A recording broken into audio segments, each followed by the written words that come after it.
Yan po, mga sir. Palinis ko lang po ito. Yan. Kasi para yung materialis po natin ay maipasok po natin dito. Buhangin at graba, maipasok dito. Maidala natin sa mas malapit sa mas malapit sa paggagawan. Kasi pag doon po sa likod, hindi makakadaan po, malambot ang lupa doon. Bali dito na natin papapasukin ng elf. Yan, maluwag na naman.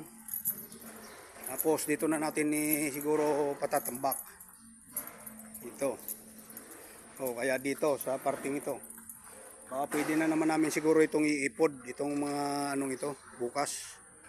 Para pwede ditong magtambak ng materialis. Yan, papaganyan. Yan. Kaya lilinis kami, lilipat namin yung mga tubo habang bago kami umalis mamaya. Sayang din naman yung yung semento naman pwede pa, ibabagsak lang to, di naman to nababasa, kaya pwede pa yan. Yan, lilinisin muna namin to, lilipat itong mga tubong ito tsaka yung mga yun lilipat siguro. Yan. Yan, bali yan lang mo ang gagawin nyo.